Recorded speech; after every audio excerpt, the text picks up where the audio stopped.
Imagine being the family disappointment, the one they laughed at, ignored, and called worthless.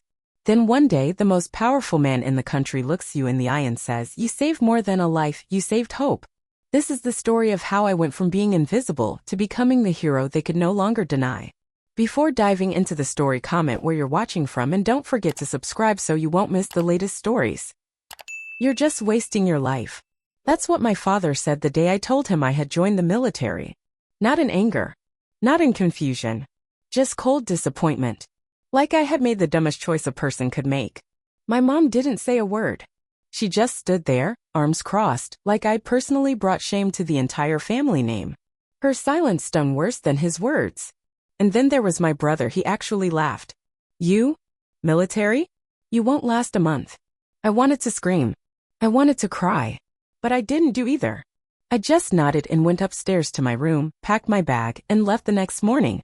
Growing up, I was always the disappointment. Not the straight-A student like my older sister, who went to law school and had her graduation photo framed on the mantle.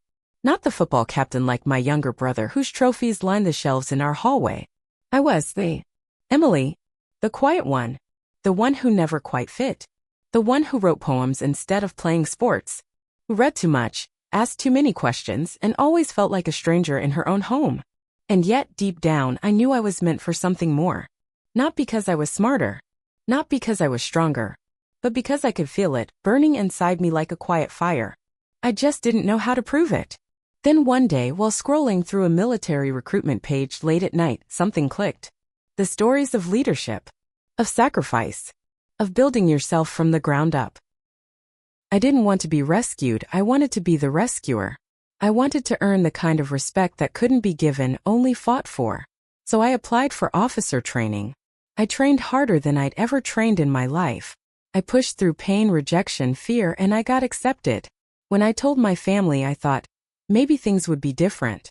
Maybe my father would say, "I'm proud of you." Maybe my mom would finally smile at me. Maybe my brother would stop mocking me for 5 minutes. But no. My dad just said, "You're making a mistake." My mom turned away. Not a word. And my brother? He smirked and said, "We'll see how long you last." The day I left, I stood at the front door with my backpack. My heart was pounding. Not from fear of the unknown, but from the ache of leaving without a single hug or good luck. My dad gave me a stiff nod. My mom didn't even come to the door. No one came to the airport. No one called me that night. Or the night after. For the next 5 years they barely spoke to me. A text here and there. A forgotten birthday. One-word replies. I got more support from my squad mates than I ever got from my own blood. But that's the thing about pain. If you use it right, it becomes fuel. In those 5 years, I rose through the ranks. I trained under some of the toughest instructors. I led missions. I made split-second decisions that meant the difference between life and death. I learned to survive, to lead, to protect. And then came the day that changed everything. We were deployed on a high-risk operation in a conflict zone overseas. Intel came in about civilians trapped in a hostile zone, along with one injured U.S. soldier. No backup. No drones. Just us. We had minutes to act. Some said it was too risky. Some said we should wait for orders. But I didn't. I led the charge. Gunfire, smoke, chaos. I pushed through it all. And I found him, barely conscious, bleeding badly. I lifted him over my shoulder, covered by my team, and got him out. I took a bullet in the shoulder, but I didn't stop. Not until he was safe. He lived. That was all I cared about. What I didn't know, what none of us knew, was who he was. 2 days later, still in recovery, a man in a black suit came into the medical tent. He looked serious, sharp. "Lieutenant Emily Carter?" "Yes. The President of the United States would like to speak with you." I blinked. I thought it was a joke. Until he handed me the phone. The voice on the other end? Calm. Deep. Powerful. "My nephew wouldn't be alive today if it weren't for you," he said. "You saved more than a life. You saved a part of my family. And for that, the country owes you." I didn't know what to say. I just stared at the wall, stunned. 2 weeks later, I was flown back to the U.S., not just for recovery, but to receive a national honor. In a private ceremony at the White House, the president shook my hand. Cameras clicked. Reporters asked questions. But the only thing I remember is what he whispered to me before walking away. You saved more than my nephew. You saved more than a soldier. You saved hope. The story hit the news. It went viral. And suddenly everything changed. The military arranged a public ceremony in my hometown. When I landed at the local airport, there were reporters, veterans. Even my old high school band showed up to play the anthem. But the real moment, the one that meant more than medals or applause, was when I walked up the driveway and saw my dad standing on the porch. He stood up slowly. His eyes were watery. His posture stiff. He didn't speak for a moment. Then he cleared his throat and said, "Emily, I was wrong. That's all." But it was everything. My mom hugged me for the first time in years. My brother shook my hand, actually shook it. And now? My photo in uniform hangs right next to my sister's law degree and my brother's football trophy. The disappointment of the family? Not anymore. And to anyone who's ever been told they're worthless, don't listen. Prove. Because sometimes the only way to be seen is to become unforgettable. I served in some of the most difficult zones overseas. The kind of places that never make the headlines. Places where the air is thick with smoke, the ground shakes from distant shelling, and every sound could be your last. The kind of places where you go in knowing you might not come back. We didn't get medals for most of what we did. There weren't news cameras or welcome banners. Just dirt, sweat, and silence. On one particular mission, one that's burned into my memory forever, we got a call about a group of civilians trapped inside a partially collapsed building. Reports said there were hostiles nearby, armed and closing in fast. The building was barely standing. Rubble everywhere. Smoke pouring out of the windows. And worst of all, there was a wounded soldier inside. We didn't know much at the time. Just that our orders were clear. Get in, extract who we could, and try not to die doing it. When we arrived, the situation was already worse than expected. Gunfire echoed through the streets. We were outnumbered and outgunned. No air support. No drones. Our radio connection was weak and reinforcements were hours away. Time wasn't on our side. Inside that crumbling building was a young lieutenant. Barely 22. Fresh face, barely out of training, with blood staining his uniform and panic in his voice. I remember hearing his weak call through the comms, just a broken, static-filled, "Please, someone." He was pinned down behind a shattered desk, a chunk of debris crushing part of his leg. He was bleeding out fast. And the rest of the civilians, terrified, crouched in corners, praying for a miracle. I was that miracle. There was a moment, just a few seconds, when I had to decide, wait for orders, play it safe, or act on instinct. I didn't wait. I ran. Bullets cracked past my head. I felt the heat of a grenade explosion against my boots. Dust filled my lungs. My heart pounded so hard it felt like it might burst. But I kept running. Every step forward felt like defying death. I got to the building and kicked in what was left of the front door. Inside it was chaos. Smoke, cries, shaking walls. I spotted the soldier, pale, wide-eyed, clutching his side. Blood pooled beneath him. He looked up at me like he didn't believe I was real. I didn't speak. I just got to work. I lifted the debris off his leg with everything I had. My shoulder screamed in pain. I pulled him up, wrapped his arm over my shoulder, and told him, "Hold on." I had no plan beyond getting him out alive. Halfway back through the hall, a sharp pain tore through my upper arm. A bullet. I almost dropped him, but I didn't. Adrenaline is a strange thing. You stop feeling pain. You stop hearing anything except what matters. I gritted my teeth, shifted my weight, and dragged him the rest of the way. We got out. I collapsed behind a truck, both of us gasping for air. Medics rushed over. They grabbed him first, then looked at me and said, "You're hit." I looked down. Blood soaked my sleeve. I nodded, smiled faintly, and said, "He okay?" They nodded back. And honestly, that was enough for me. I didn't know who he was. Didn't care. Just knew he was someone's son. Someone's brother. A soldier who still had a life to live. I spent the next 3 days in a field hospital, my shoulder bandaged, pain meds numbing everything but my thoughts. I kept thinking about that kid's eyes. The way he looked at me like I was the only person between him and death.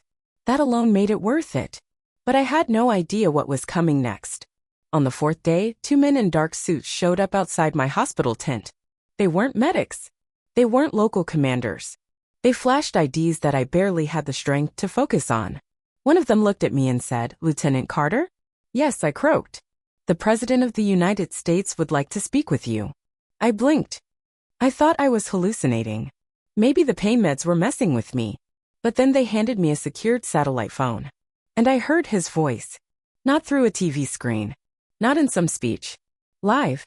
"Lieutenant Carter," he said, calm but full of something I hadn't expected, emotion. "I want to thank you. What you did out there, what you risked for my nephew. I'll never forget it." My heart stopped. His nephew? I couldn't find the words. I just held the phone in silence, stunned. The president continued, "You didn't just save a soldier. You saved part of my family. And you reminded this country what courage really looks like." Before I could even respond, he added something I'll never forget. "You saved more than just his life. You saved hope." 2 weeks later, I was flown to Washington, D.C. I stood in the East Room of the White House in full uniform, with my arms still in a sling, surrounded by men and women in suits and medals. The president walked in, shook my hand, and presented me with one of the nation's highest military honors. Reporters took photos. People clapped. But in my mind, I was still just that girl who no one believed in. Except now the most powerful man in the country did. And the boy I saved? He stood beside me that day. Alive. Smiling. Grateful. I never asked for recognition. But that moment? That moment told me I was no longer the forgotten one. I was exactly who I was meant to be. I was still recovering in the hospital when everything changed. The white walls around me had become too familiar, the beep of machines, the stiff sheets, the slow drip of painkillers into my arm. The adrenaline had faded, and in its place was an aching stillness. My shoulder throbbed from the bullet wound, and my head was foggy. Nurses came and went, checking vitals, offering polite smiles. Fellow soldiers dropped by with quiet respect, but mostly it was just me, my thoughts, and a sense of disbelief that I was still alive. Then one afternoon, as I stared out the window at the dust-covered tents in the field hospital, a man in a dark suit stepped into the room. He didn't wear a uniform. He didn't look like he belonged. Tall, crisp, clean-shaven, holding a leather badge wallet in one hand and a purpose in the other. He walked up to the side of my bed and, without a smile, calmly flashed his credentials. "Lieutenant Carter?" he asked. I nodded cautiously. He paused, like he knew what he was about to say would change the course of my life. "The President of the United States would like to personally thank you." At first, I thought I misheard. Maybe the medication was playing tricks on me. Maybe it was some kind of joke. I even gave a small laugh, more out of confusion than humor. But then I looked closer at the badge. And that's when my breath caught. This was real. Dead real. The man I'd rescued, dragged out from beneath gunfire with his blood soaking my sleeve, the soldier barely older than a teenager, trembling in pain, he wasn't just any young lieutenant. He was the president's nephew. Suddenly everything made sense. The security around my tent. The urgent tone in the doctors' voices. The hush that had fallen over the medics when they thought I wasn't listening. And now here he was. A federal agent with direct orders from the highest office in the nation. "You'll be flown to Washington as soon as you're cleared," he said, his tone gentle now. "First-class transport. Full escort. Direct to the White House." I didn't even know how to respond. I nodded again, numb, trying to absorb the weight of what was happening. 2 weeks later, I was on a plane. First class. Not commercial, military transport, clean and quiet, like something out of a movie. When I landed in D.C., another black-suited agent greeted me by name, held open the car door, and drove me through the Capitol with sirens clearing the way. The closer we got to the White House, the faster my heart pounded. I could feel it in my chest, my throat, my ears. I wasn't nervous about meeting a celebrity or shaking hands with a powerful man. It was something deeper. I kept thinking, what am I doing here? I'm just a soldier. I don't belong in rooms like that. But they kept opening doors for me, big, polished doors guarded by men with stone faces and perfect posture. People in suits nodded respectfully as I walked by. Journalists whispered my name. My boots echoed on marble floors that presidents had walked on for centuries. And then I was in the East Room. A place I had only ever seen on television. Gold curtains. White walls. Flags. Chandeliers that sparkled like stars. People lined the room. Diplomats, military leaders, veterans, cabinet members. But the room quieted the moment the double doors opened. He walked in. The President of the United States. Not the version from press conferences. Not the voice from the news. A real man. Tired eyes. A steady walk. A presence that silenced everything without a single word. And then he didn't go to a podium. He didn't unfold a speech. He didn't look for a script. He walked straight toward me. Every step felt like thunder in my chest. I stood stiffly, my uniform still neatly pressed, my shoulder freshly healed beneath the fabric, metal pins already weighing heavier than expected. He stopped in front of me. Close. Personal. He looked me right in the eyes. No cameras. No crowd. Just a father, a leader, and a man whose family had been spared. You saved more than just my nephew, he said, voice low, firm, and full of something powerful, something no metal could capture. You saved a piece of this country we can't afford to lose. I didn't know what to say. I didn't even try to speak. My throat tightened and I felt that wave in my chest, the kind you hold back for years. Then he extended his hand. I shook it. And in that moment, every scar I carried, every lonely night in training, every doubt my family ever threw at me, it all disappeared. He reached into a small box held by an aide and pulled out a medal. Not just any medal. One of the highest honors a soldier can receive. He pinned it to my chest himself. Gently. Deliberately. The applause started, but I barely heard it. Because in that moment I wasn't just Emily, the forgotten daughter. I was Emily Carter. The woman who saved the president's family. The soldier who reminded the country what courage looks like. The girl they once called worthless. Now standing in the heart of the White House, with a medal over her heart, and the respect of a nation. The military arranged a ceremony in my hometown. It wasn't something I asked for. Honestly, I didn't think anyone would care. It was a small town, one of those places with more silos than traffic lights, where people remembered what kind of grades you got in high school and what sport you quit halfway through. I thought maybe there'd be a few chairs, a podium, maybe some flag hung behind a fold-out table. Nothing fancy. But when I arrived, everything was different. There was a crowd. Not a few dozen. A few hundred. The mayor stood at the front of the crowd in a pressed suit. His hands clasped like he was waiting for someone far more important than me. Veterans in uniform stood shoulder to shoulder, their chests lined with ribbons, saluting as I stepped out of the vehicle. Local news vans parked off to the side. Reporters with notepads and cameras. Kids from my old high school were there too, holding flags, whispering to each other. I froze for a second, not out of fear, but because it didn't feel real. The military had told me they'd organize something. To recognize your service, they said. I pictured maybe 10 people clapping politely, shaking hands, then going home. But this was different. As I stepped out of the vehicle, dressed in full formal uniform, the sound of applause washed over me. Clapping. Cheering. A high school band started playing the national anthem. A little out of tune but full of heart. People stood. Some with hands over hearts. Others just watching me like I walked out of a movie screen. But even with all that, reporters shouting my name, camera flashes going off, veterans saluting, I wasn't thinking about any of it. I wasn't thinking about the medals pinned to my chest or the Purple Heart they just awarded me. I was searching for one face. And I found him. My dad. He was standing on the porch of our old house. Same porch I used to sit on as a kid. Same cracked wood, same rusty swing. He looked older. His hair was grayer. His shoulders weren't as square as I remembered. But the most surprising thing was the expression on his face. Uncertainty. He wasn't smiling. He wasn't frowning. He just looked unsure.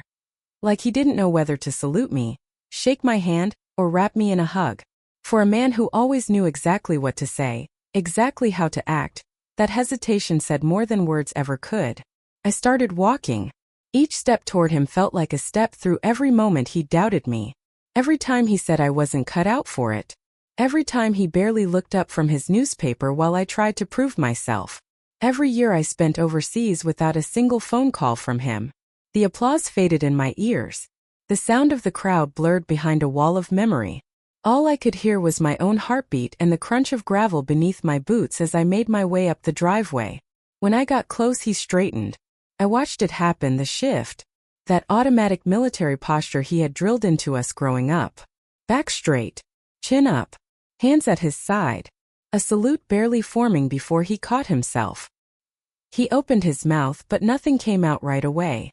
For a long second he just looked at me. Not past me. Not through me. At me. And I saw it, the weight in his eyes. Regret. Shame. But also something else. Pride. He cleared his throat. I didn't rush him. I didn't say a word. I just stood there waiting. Then finally, with a voice I hadn't heard tremble in years, he said, "Emily, I was wrong." That was it. No long speech. No dramatic apology. Just 6 words. But they landed harder than any metal ever could. Because I didn't need him to explain. I already knew. He was wrong about me. Wrong when he said I wouldn't last. Wrong when he called me foolish. Wrong when he stood at the airport and turned away as I left. And now he saw it too. The silence stretched between us. Not uncomfortable. Just full. Full of everything we'd never said. Full of the space that had always existed between us and how it was finally beginning to close. I didn't cry. I thought I might. But I just nodded, a small, steady nod that said, "I know." We didn't hug. Not yet. But he put his hand on my shoulder. Firm. Grounded. Like an anchor pulling me back to earth. And in that moment, I wasn't the failure of the family. I wasn't the disappointment. I was his daughter. His soldier. His pride. I turned around and looked at the crowd again, still clapping, still watching. I saw my mom wiping her eyes. My brother standing next to her, arms crossed, a little stunned, a little speechless. For the first time in my life, they weren't looking past me. They were looking up at me. I'd spent years chasing something I thought I might never get, respect, recognition, love on their terms.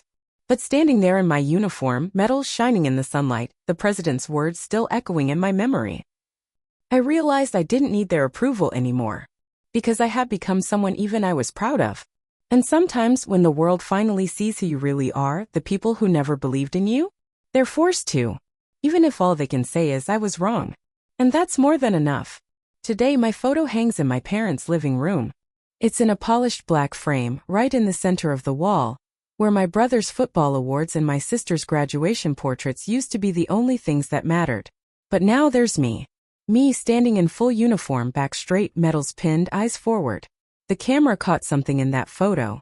Not just the pride of a soldier, but the quiet strength of a woman who had spent her whole life being told she wasn't enough, and proved them all wrong. When people come over now, it's the first thing my mom points to. "That's Emily," she says. "Our daughter. She's a hero." Funny how things change. Because there was a time they didn't even speak my name, unless it was to remind me of how I disappointed them, of how I didn't fit the mold, of how I was the odd one out, the lost cause, the girl who wouldn't amount to anything.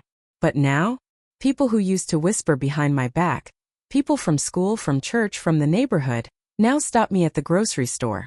They don't avoid eye contact. They don't brush past me like I'm invisible. They come up, stand in front of me, look me in the eyes and say, "Thank you for your service." Some with hands on their hearts.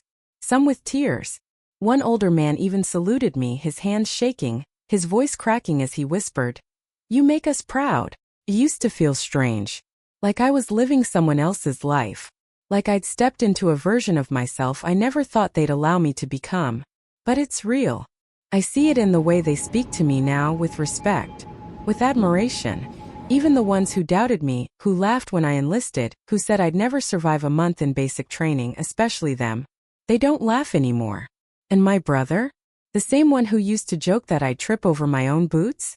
Now he tells his friends, with pride swelling in his chest, that his sister saved the president's family. He says it like a legend, like I'm someone he brags about now, not someone he avoids. He brings people over to meet me when I'm in town.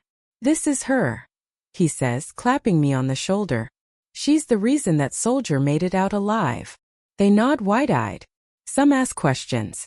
Others just shake my hand like they've met someone who stepped out of history. But you know what? None of that is why I walk taller now. None of it is why I sleep better at night. Because while it feels good to be seen, to be acknowledged, to finally be heard, it isn't what changed me. I changed. Not because I needed their validation. Not because I craved their applause. But because I proved something far more important than anything they ever believed or said about me. I proved it to myself. That I am not worthless. That I never was. That their inability to see my strength didn't mean it didn't exist. It just meant they weren't ready for it yet. I used to carry their voices around like chains. "Why can't you be more like your sister? You'll never make it out there. You're wasting your life." Those words lived in my head for years. They echoed in the back of my mind every time I struggled, every time I failed, every time I came close to giving up. But something happens when you stare death in the face and survive. When you pull someone from the jaws of destruction and know without a doubt that you were the reason they lived to see another day. You stop doubting yourself. You stop apologizing for your strength. You stop waiting for permission to believe in who you are. Now, when I look in the mirror, I don't see the disappointment anymore. I see a fighter, a leader, a protector. I see a woman who bled for her country and kept going. A woman who proved that courage doesn't come from praise. It comes from persistence. And sometimes that's all it takes. Sometimes the people who doubt you the most, they're just waiting for the world to wake them up. Waiting for a headline, a medal, a moment so undeniable that they're forced to see what was in front of them all along. But here's the thing. You don't have to wait for them to believe in you. You don't need an audience. You just need to believe in yourself first. Because when you do, when you stop letting their doubt define you, when you realize that their silence says more about them than it ever did about you, everything changes. So if you've ever been called a failure, if you've ever sat at a dinner table where your words didn't matter, if you've ever walked into a room and felt like you didn't belong, remember this. The same people who once looked down on you might one day have to look up. And when that day comes, you won't need to say a word. Because the way you carry yourself, the way you stand will speak louder than anything they ever said about you. You are not worthless. You never were. And the moment you realize that, the world has no choice but to catch up. If this story moved you, don't forget to give it a like. And hit that subscribe button for more powerful, true stories that remind us all what strength really looks like. Your support helps us keep sharing voices that deserve to be heard. Until next time, stay strong. And never stop believing in yourself.